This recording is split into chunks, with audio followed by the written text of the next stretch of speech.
வணக்கம். சிறகடிக்க ஆசை சீரியலில் இனி என்ன நடக்க போகுது அப்படின்னு தான் பார்க்க போகிறோம். இங்கே ரோஹிணிகிட்டேருந்து ஒரு ஃபோனுமே அவங்க அம்மாவுக்கு போகவே இல்லை. என்ன கேட்டால் ரோஹிணி கையில் பணமோ எதுவுமே இல்லை. அதுபோக நிம்மதி அவங்களுக்கு இல்லை. நம்ம மனோஜ் கூட தொடர்ந்து வாழ்ந்துருவோமா வாழ முடியாதா அப்படிங்கிற சூழ்நிலையில் சாமியார்கிட்ட போய் இந்த தாயத்தை வாங்கி கட்டுறது. விஜயா மனோஜ் எங்களுக்குள்ள பிரச்சனையில் நீங்கள் தலையிடாதாங்கம்மா அப்படின்னு சொல்லி பேசுகிறது. இங்கே விஜயா மனம் நொந்து போய் இருக்காங்க. மனோஜ் இப்படி நம்மளை பேசிட்டானே, அயன் பாக்ஸை ரோகிணி வச்சாலும் கூட நான் தான் கனமாக போயிருக்கணும், நீங்கள் ஏன் தேவையில்லாமல் பேசுகிறவங்க வேலை ஏதோ அதை பாருங்கன்ட்டானே அப்படின்னு சொல்லி நினச்சிட்டு இருக்காங்க. இங்கே ரோகிணிக்கு ஒரு வகையில் சந்தோஷம் என்ன அப்படின்னா, நம்ம அந்த தாயத்தை செலவு பண்ணி வாங்கி கட்டினாலும் கூட அதிலேருந்து அவங்க அம்மாவை பிரிய ஆரம்பிச்சிட்டான். இப்படி தொடர்ச்சியாக பிரிஞ்சிட்டான் அப்படின்னா ஒன்றுமே பிரச்சனை இல்லை, நான் மனோஜை கூப்பிட்டு போய் தனியாக சந்தோஷமாக வாழ்ந்துருவேன். இந்த விஜயாவால் இனிமேல் ஒன்றுமே பண்ண முடியாது, மனோஜ் கையில் தாயத்து இருக்கிற வரைக்கும் எனக்கு பிரயோஜனம் தான் அப்படின்னு நினச்சிட்ருக்காங்க. இங்கே மனோஜை எப்படி கவர் பண்ணலாம், மனோஜை கூட எப்படி வாழலாம் அப்படிங்கிறது மட்டும்தான் அந்த ரோஹிணிக்கு சிந்தனை. அவங்க அம்மாவுக்கு காலிங்கே பண்ணுறதில்ல, அவங்க அம்மாவுக்கு செலவுக்கு சுத்தமாக இல்லை. அப்போது அவங்க அம்மா அங்கே நினைக்கிறாங்க, ரோஹிணி ரொம்ப சங்கடப்படுதா போலையே அப்படின்னு சொல்லி வித்யாவுக்கு ஃபோன் பண்ணி பேசுகிறாங்க. வித்யா, கல்யாணி சரியாயிட்டாலா எப்படி அப்படிங்கிறாங்க. அது எங்கம்மா சரியாக போகுது, ஐயா வீட்டில் நித்தம் ஒரு பிரச்சனை, அந்த பிரச்சனைக்கு எல்லாமே காரணம் ரோஹிணி தான். ரோஹிணிகிட்ட நான் எவ்வளவோ சொல்லிட்டேன், உன்னை பற்றி உண்மையை அந்த வீட்டில் சொல்லிடி, அந்த வீட்டில் எல்லாமே ரொம்ப நல்லவங்க, உங்கள் அத்தை மட்டும்தான் கோவக்காரங்க, மற்றபடி நீ ஏழைன்னு தெரிஞ்சாலும் கூட உன்னை அப்படி ஒன்றும் வெளியே அனுப்பிடலை, என்ன பேச்சை மட்டும் குறைச்சிக்கிட்டாங்க. அவங்க பையனுக்கு கல்யாணம் முடிச்சு வைக்க போகிறான் அப்படி இப்படின்னு பில்டப் பண்ணாலும் ஒன்றும் நடக்கலை. அதனால் நீ உள்ளதை சொல்லிடுடி அப்படின்னா கேட்கவே மாட்றா. அப்படிங்கும்போது நானும் அதை தாம்மா சொல்லிகிட்ருக்கேன். அந்த வீட்டில் உதவி பண்ணுறதுக்கு அருமையான ஆட்கள் முத்து மீனாக இருக்காங்க, அவங்ககிட்ட சொன்னால் போதும், அவங்களே இது பண்ணிடுவாங்க. கிறிஷை வளர்க்குறதுக்கு இவளுக்கு கஷ்டமாக இருந்தாலும் கூட அவங்க நல்லாவே வளர்த்து விட்டுருவாங்க. அப்படிங்கும்போது ஆமாம்மா, உண்மையிலே முத்து மீனா ரொம்ப தங்கமானவங்க, எனக்கும் என் வருங்கால வாழ்க்கைக்கும் அவங்க அவ்வளோ பக்கத்துணையாக இருக்காங்க அந்த மீனாலாம். அப்படிங்கும்போது அப்படியாம்மா, ரொம்ப சந்தோஷம். வித்யாவுக்கு அவங்க மீனாவும் முத்தும் பிடிக்கும்னா ரோஹிணிக்கு அம்மா பிடிக்க மாட்டாங்க, நீனும் சொல்லி பேசி புரிய வைக்க வேண்டியதானே. அப்படிங்கும்போது இல்லைம்மா, இந்த முத்து மீனாவை பற்றி சொன்னாலே அவளுக்கு ரொம்பவே கசக்குமா, அவங்கள பற்றி பேசினாலே சுத்தமாக பிடிக்க மாட்டாங்குது. ரோஹிணி அவங்க மாமா சொன்னால் நல்லா கேட்பா அப்படின்னு சொல்லுவீங்க, உங்கள் தாய் மாமா வச்சு பேச வேண்டியதானே. அப்படிங்கும்போது என் தம்பியும் கால் பண்ணி பார்த்துருக்காம்மா, ஃபோனே எடுக்கலை, என் தங்கச்சியும் ஃபோன் பண்ணி பார்த்துருக்குறா, ஃபோனே எடுக்கலை, ஏன்க்கா இப்படி இருக்கா, உனக்கு இருக்குது ஒரே மோவா, நாங்களும் ஆசைப்பாசமாக ஃபோன் பண்ணி பேசணும், நல்லது கெட்டதுக்கு வீட்டுக்கு வாடி, இல்லை நாங்கள் வாரோம் அப்படின்னு சொன்னால் வேண்டாம், நான் கல்யாணம் முடிச்சிருக்க ஃபேமிலி பயங்கரமான ஃபேமிலி, எங்கள் மாமியார் குணம் காணாது, என் புருஷன் பிஸ்னஸ்மேன், ஊர்லேயே இருக்க மாட்டார், வடக்கு இந்த கிந்தெல்லாம் அந்துவார், அப்படி இப்படின்னு எனத்தெல்லாமோ சமாளிக்கிறான், இப்போ ஃபோன் பண்ணாலும் எடுக்க மாட்டான்னு வருத்தப்படுறாங்க அப்படிங்கிறாங்க.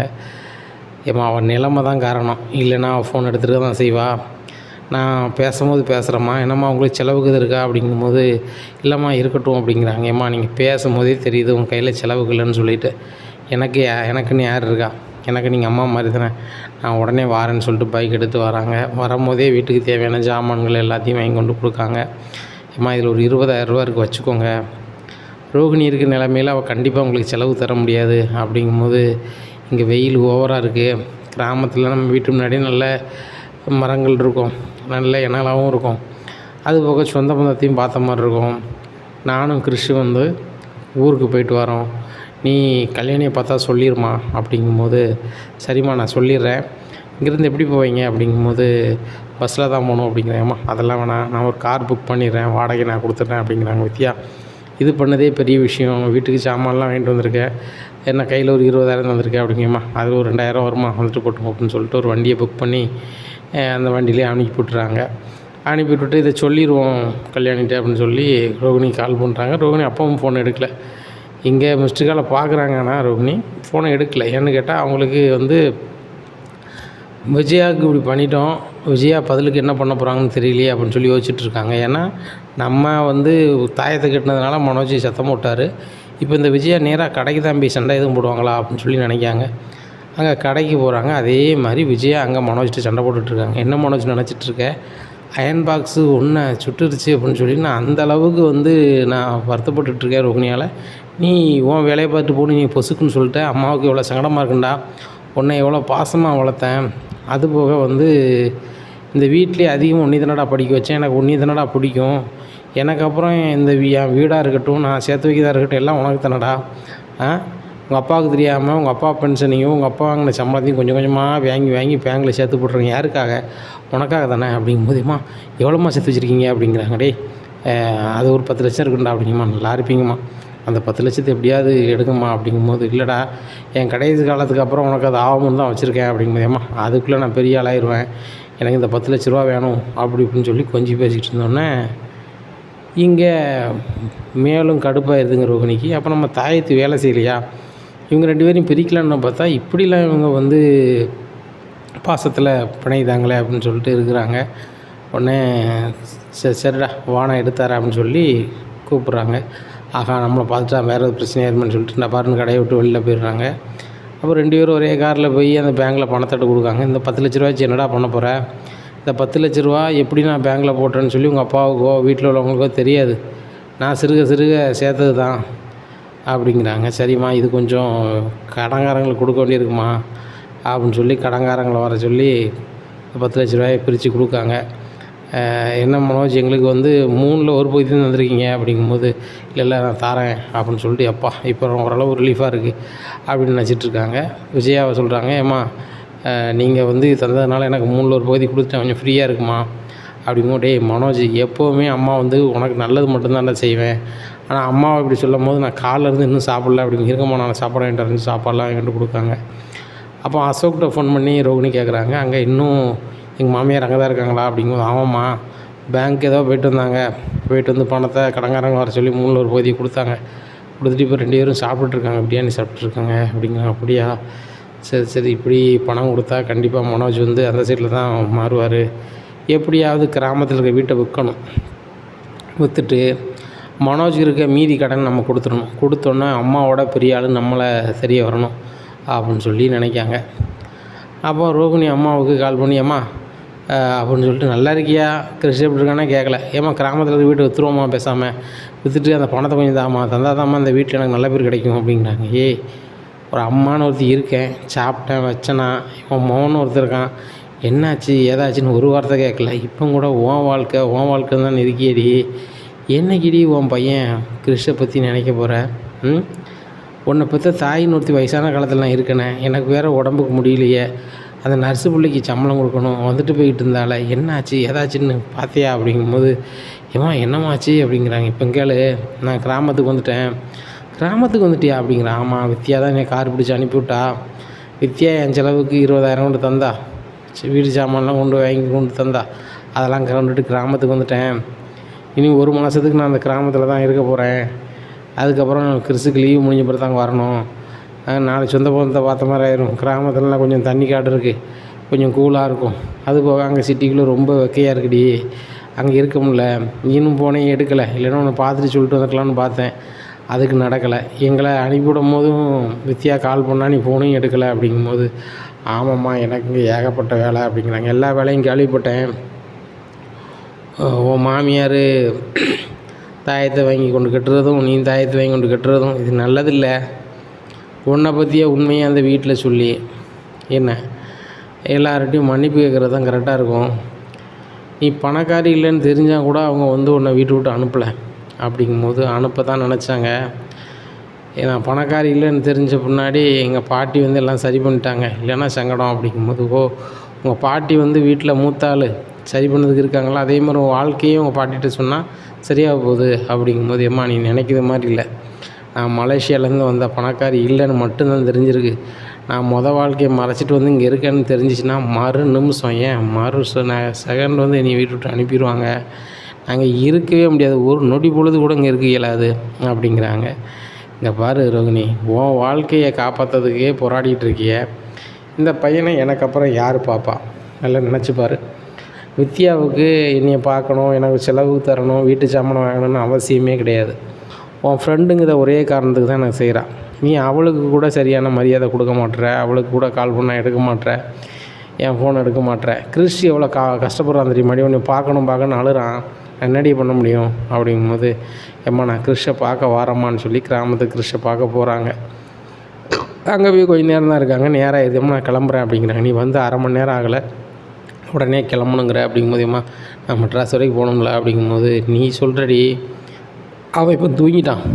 எந்திரிச்சு அம்மா எங்கன்னு கேட்கும்போது ஊருக்கு போயிட்டான்னு சொல்லும்போது அவன் ரொம்ப அழுவாண்டி. நீ பேசாமல் வீட்டில் ஒரு ஃபோன் பண்ணி நான் வெளியூர் வேலைக்கு போகிறேன்னு சொல்லிட்டு கூட 1 நாள் 2 நாள் இங்கே இருடி. கிறிஸ் ரொம்ப சந்தோஷப்படுவாண்டி. எங்கள் அம்மா கூடயே இருக்குன்னு சொல்லி தான் நான் மெட்ராஸுக்கு போனேன். ஆனால் எங்கள் அம்மா அங்கேயே வரமாட்றாங்க. பேசாமல் நம்ம இங்கேயே இருந்துடலாம் பாட்டி, இங்கே நிறைய எனக்கு ஃப்ரெண்ட்ஸ் இருக்காங்க, அங்கே விளாட முடியாது தெருவில், இங்கெல்லாம் விளாடலாம் வைக்கலான்னு சொல்கிறான். ஆனால் பேசாமல் நான் இங்கேயே இருந்துருந்தோம் அப்படிங்கும்போது நானும் அதாம்மா நினைக்கேன். அங்கே இருந்தேன்னா உனக்கு முன்னாடி மாதிரி நான் செலவு தர முடியுமான்னு தெரில. இங்கே நான் கம்மியான செலவு தந்தாலும் நீ ஓட்டிடுவோமா? முன்னாடி சொந்தமாக பார்லர் வச்சுருந்தேன். அப்புறம் வந்து பார்லரை நான் வந்து வரவு செலவு பார்த்தேன். அதில் என் சௌரியத்துக்கு பணம் எடுக்க முடிஞ்சிச்சு, இன்னும் பண்ண முடிஞ்சிச்சு. இப்போ நான் வந்து பார்லர் வேலைக்கு கடையாக போகக்கூடாதுன்னு சொல்லிட்டாங்க. விசேஷ வீட்டுக்கு மட்டும் பார்லர் வேலைக்கு போகிறேன். அதில் கிடைக்கிற பணத்தை பாதியை எடுத்து வச்சுட்டு பாதியை எங்கள் மாமியார்கிட்ட கொடுத்துட்ருக்கேன்.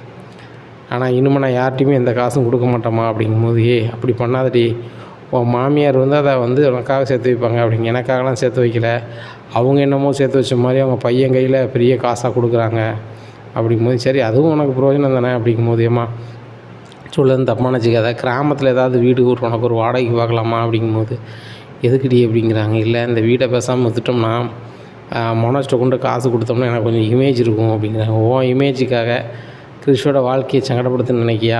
கிறிஸுக்கு நிரந்தரம்னு ஒன்று வேணும்லாடி. இப்போ நீ வந்து அம்மா நான் தான் அம்மான்னு சொல்லி நீ பொறுப்பே ஆக மாட்டாங்க. நாளைக்கு அவனுக்குன்னு ஒரு வீடு இருந்தால் தானடி நல்லது. ஏன் என்னால் வேறு எதுவுமே அவனுக்கு உருவாக்க முடியலடி, ஒன்றாலையும் ஒன்றும் உருவாக்க முடியல. ஏன் உன் பையன் கூட சொல்ல முடியாமல் இருக்க?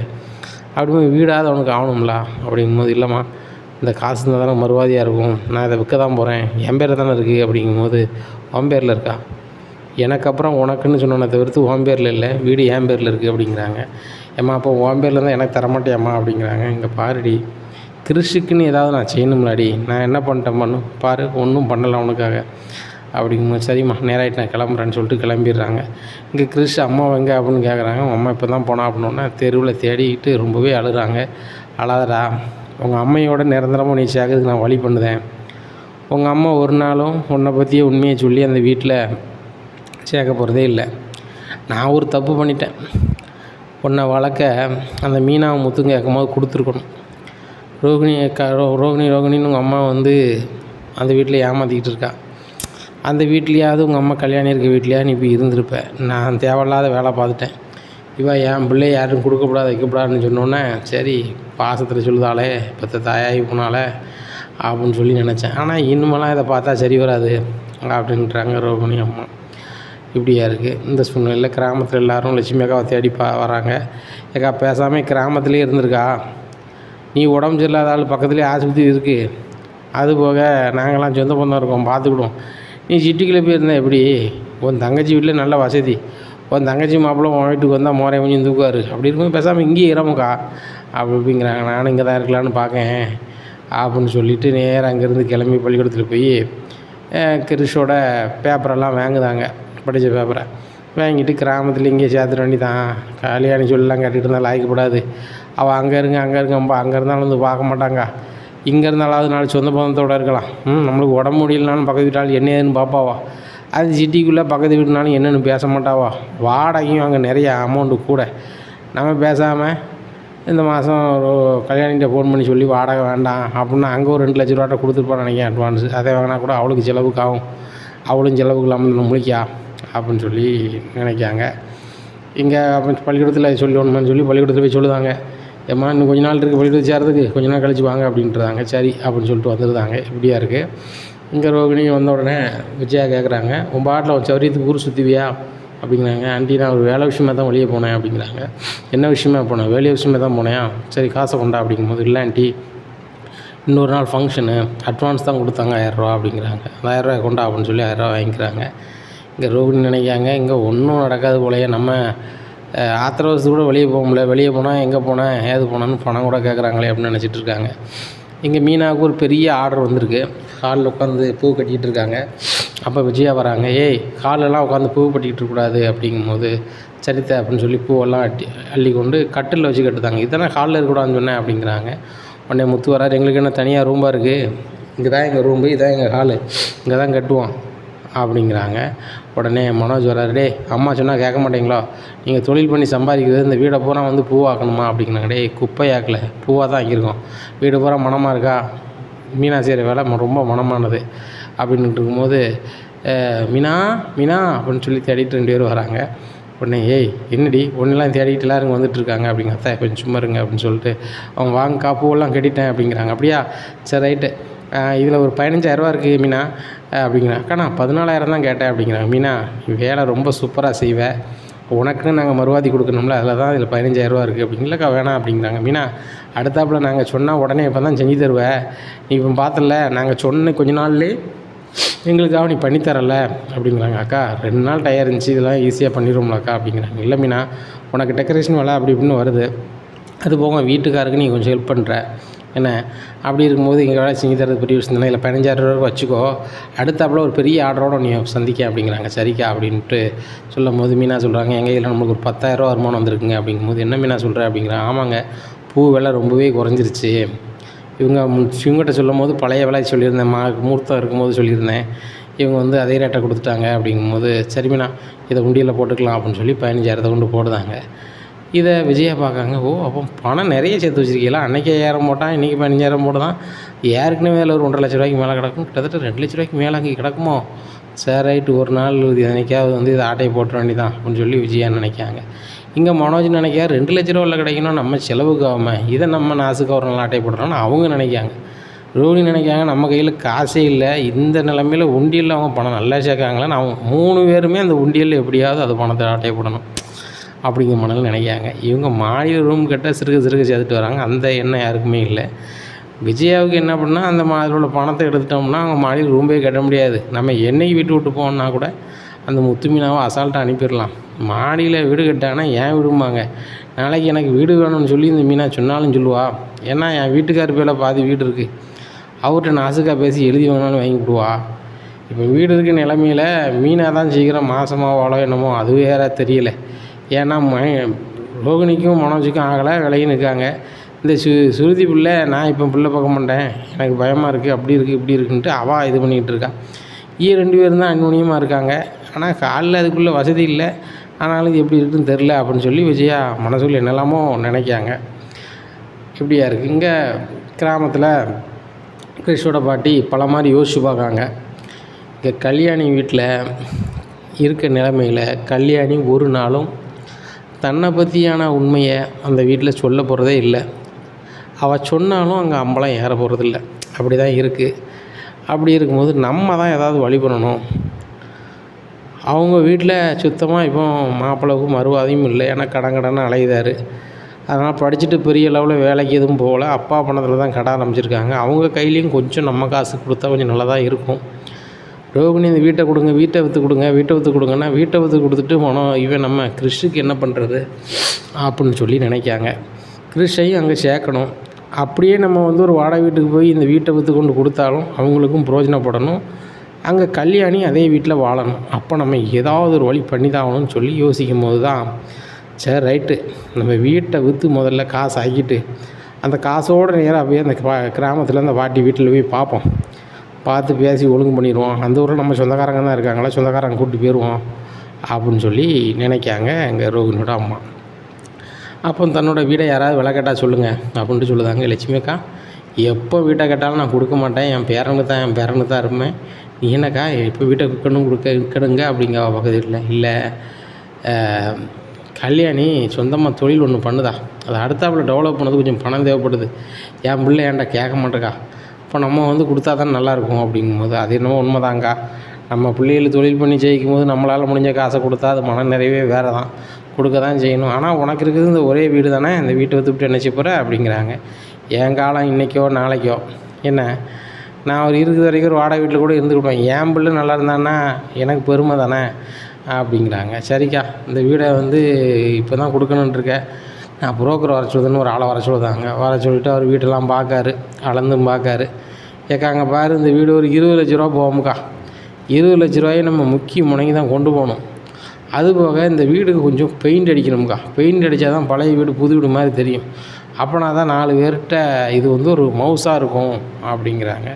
பெயிண்டிங் செலவுக்கு எவ்வளோ வரும் அப்படிங்கிறாங்க. ஏக்கா எப்படினாலும் ஒரு 50 ரூபா ஆயிரும் அப்படிங்கும்போது, 50 ரூபான்ட்டு இல்லையே அப்படிங்கும்போது, ஏக்கா ஒரு சின்ன தங்க பொருள் இருந்தாலும் அடை வச்சு அதை பெயிண்ட் அடிச்சிருக்கா அப்படிங்கிறாங்க. உடனே அதே மாதிரி அந்த அம்மா வந்து ஒரு பொருளை அடை வச்சு கொண்டு கொடுக்குது. கொடுத்தோடனே பெயிண்டிங் அடிக்கிற வேலைலாம் பார்க்காங்க.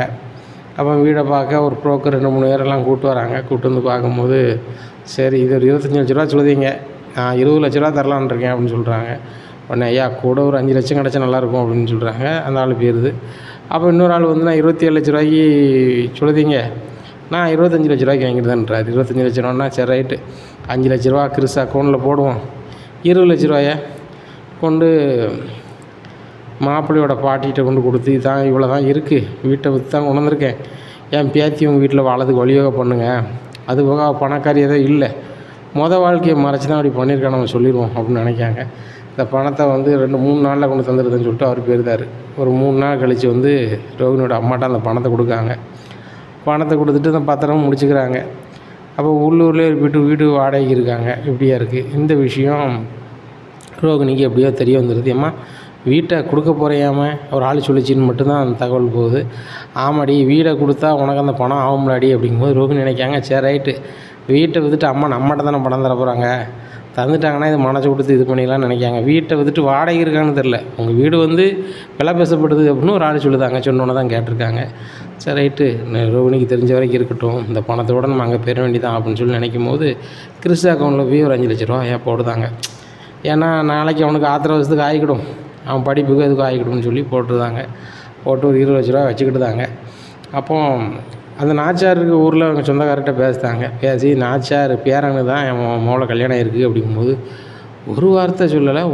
மாதிரியே தெரிஞ்சிச்சு பார்த்துக்கா, இங்கே வருவா இருப்பா, நம்ம கேட்டால் தப்பாக போயிருமோ, அவங்க அந்த பிள்ளைக்கு வந்து ஏதோ மலேசியா அப்படி இப்படின்னாவா மூத்த மருமகளுக்கு, நம்மளுக்கு. சரி ரைட், நம்ம கேட்க வைக்காது நினச்சிடக்கூடாதுன்னு கேட்கவே இல்லை. ஆனால் மோளும் இன்னும் தெரியாத மாதிரியே போனான். சரி இப்போ தான் நீ சொல்லும்போது தெரியுது, அப்போ வாழ்க்கையை மறைச்சி தான் பண்ணியிருக்காளோ அப்படிங்கிறாங்க. ஆமாம், வாழ்க்கையை மறைச்சி தான் பண்ணியிருக்கா. அந்த நாச்சாரோட மூத்த பேரனை விரும்பிட்டா போலுக்கு. தான் வாழ்க்கையை சொல்லி நம்ம பெரிய பணக்காரன்னு சொன்னால் தான் அவன் கல்யாணம் முடிப்பாங்கன்னு பண்ணிட்டா. இப்போ அந்த அம்மாட்ட நாசுக்காக பேசணும் அப்படிங்கும்போது, ஒன்றும் இல்லைக்கா, நீ நாசுக்காக வா, என்ன நான் வந்து அவங்க எப்போ இருக்காங்க ஏது இருக்காங்கன்னு பார்த்துட்டு சொல்லுதேன் அப்படின்ட்டு வீட்டில் பார்க்காங்க.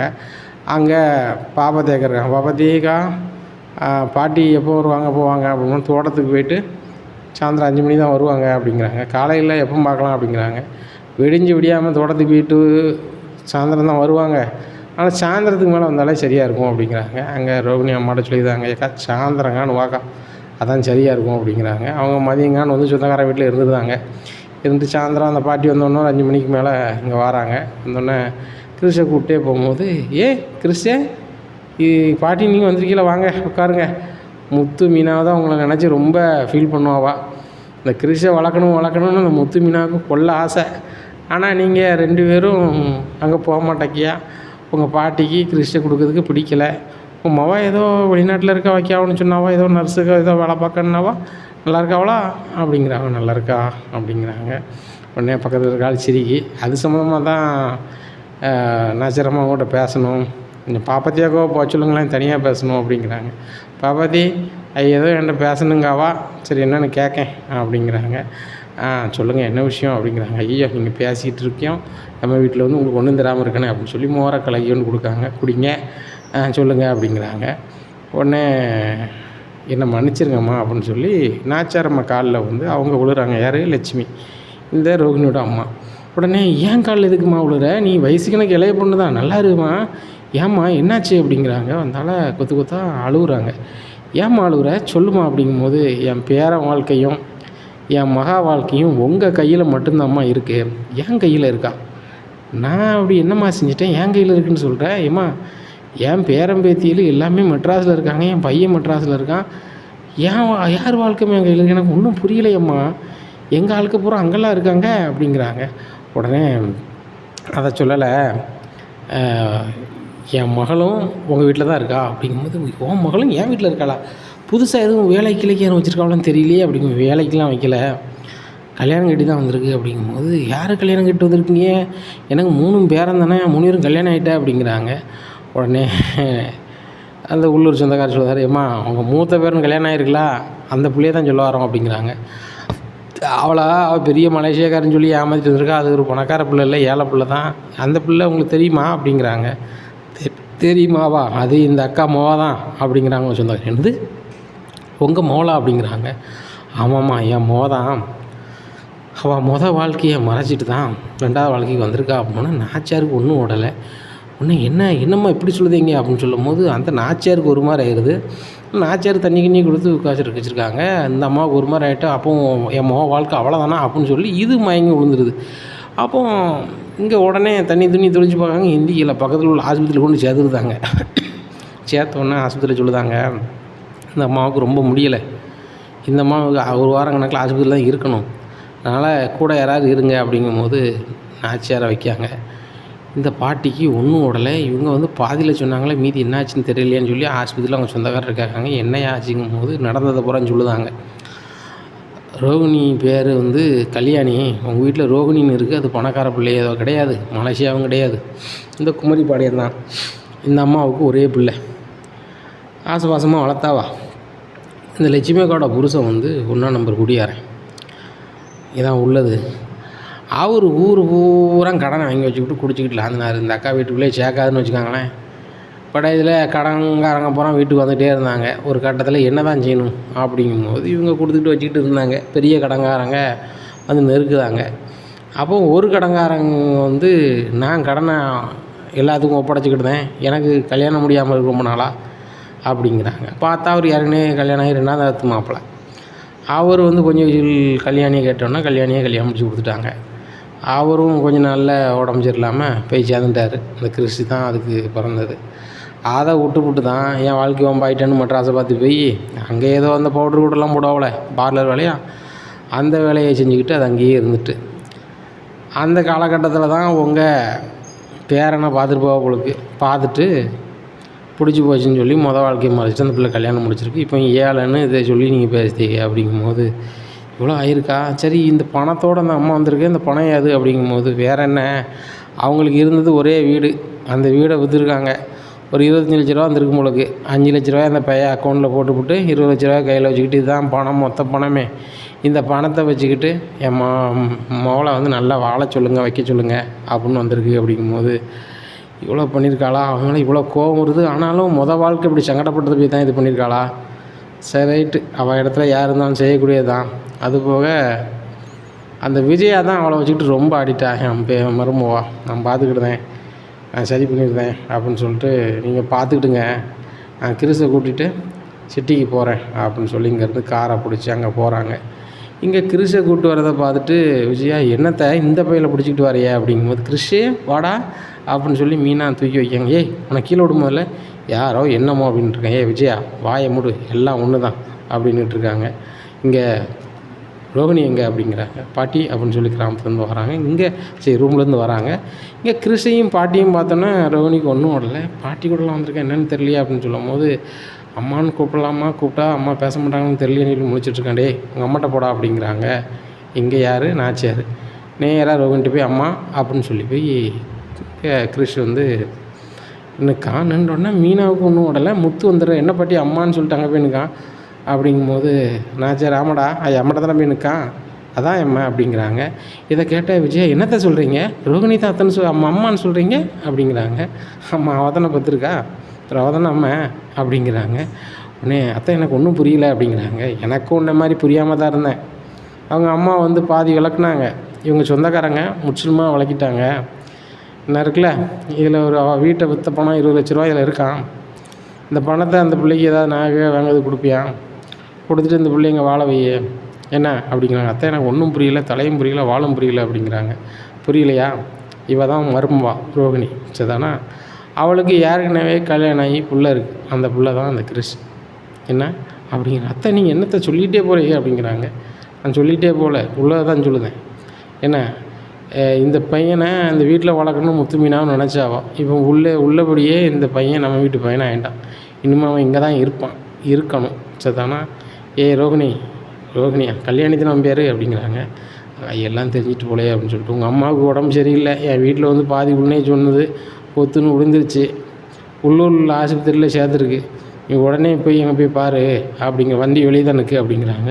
எங்கள் அம்மாவுக்கு என்னாச்சு அப்படின்னு சொல்லி கிருஷ்ண கூப்பிட்டு நேராக அந்த வண்டியில் போய் அந்த ஆஸ்பத்திரிக்கே போயிருந்தாங்க. அத்தை எனக்கு இன்னும் ஒன்றும் புரியலத்தை, நீங்கள் சொல்லுது எனக்கு என்னமோ மாதிரி தலையில் விழுது அப்படிங்கிறாங்க. எனக்கும் வேறு வழி தெரியல விஜயா. ரோகிணி வந்து மனோஜை விரும்பினதுனால நிறைய போய் சொல்லி இந்த வீட்டுக்கு வந்துட்டான். 1000 தான் இருந்தாலும் அவன் அந்த வீட்டு சமந்தாரர் ஆஸ்பத்திரியில் இருக்காங்க, நம்ம போய் அங்கே பார்க்க தான் செய்யணும், வா கிளம்பலாம் அப்படிங்கிறாங்க. அத்தை நான் ஒரு பிட்டு வரமாட்டேன், போன ரோகிணியா கல்யாணியா போனவளாகவே இருக்கட்டும், இந்த வீட்டுக்குள்ளே வரக்கூடாது அப்படிங்கும்போது, விஜயா நீ பேசுகிற மாதிரிலாம் பேச முடியாது, என் மகன் அண்ணாமலை எங்கே அப்படிங்கும்போது, அம்மா இப்போ வந்தீங்க அப்படிங்கிறாங்க. டே அண்ணாமலை இப்படிலாம் நடந்துச்சிட்டா அப்படின்னு சொன்னோன்னா அண்ணாமலையும் ஷாக்காகி உட்காந்துருக்காங்க.